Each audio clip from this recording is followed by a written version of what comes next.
Joining me now for more on this is Walid Phares. He's a Fox News national security and foreign affairs analyst. Walid, let's jump right in. So this guy was on the anti-terror watch list. He's listed as someone suspected of radicalized views who could pose a threat to national security. I mean, this is controversial, but why can't authorities detain people like this before he goes out and kills innocent people? He had the profile. Oh boy, France has a major challenge in terms of the demographics. How many extremists are there? How many people like himself have the same ideology, the same ideas? The difference is how many have taken action. France has two lists, the largest in the world.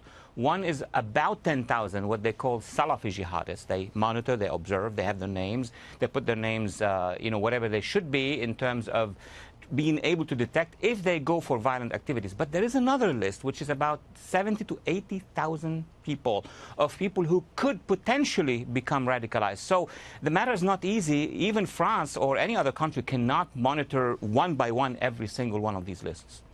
Okay, so this guy is 20 or 21 years old. His mother and his father are being held in custody. Can the parents somehow be charged for the son's murder? I mean, can they be found responsible as abettors, accomplices?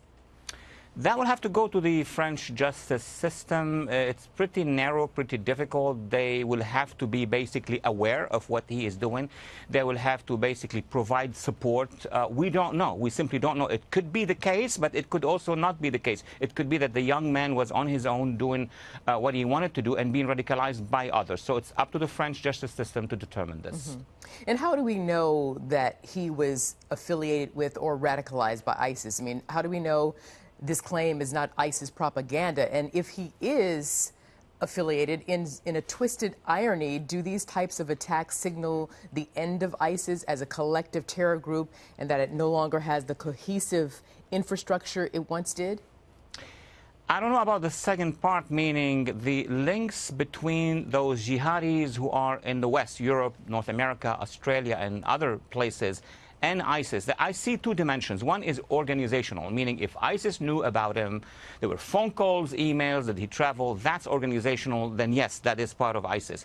But if he was inspired or indoctrinated by jihadists, and then ISIS claimed that activity, it doesn't have to be that he's a member of ISIS. All it has to be that he's not a member of any other jihadi organization. He delivered, he was killed, ISIS claimed him as a martyr, a shaheed for their own propaganda purposes. And still, these lone wolf attacks are deadly. They're menacing. How can anti-terror agencies thwart somehow or minimize these attacks?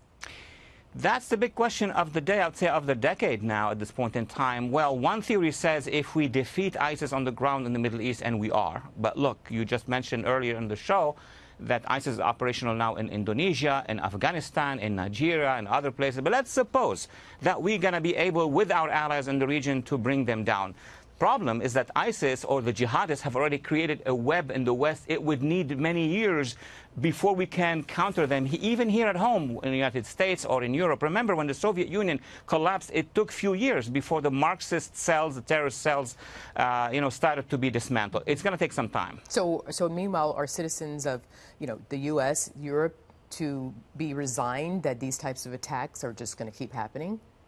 We need to have mobilization, and mobilization begins by education. The leaders of the nation, both the executive and legislative branch, needs to do more of addressing the public, and also our educational system. It starts there, and our media, obviously.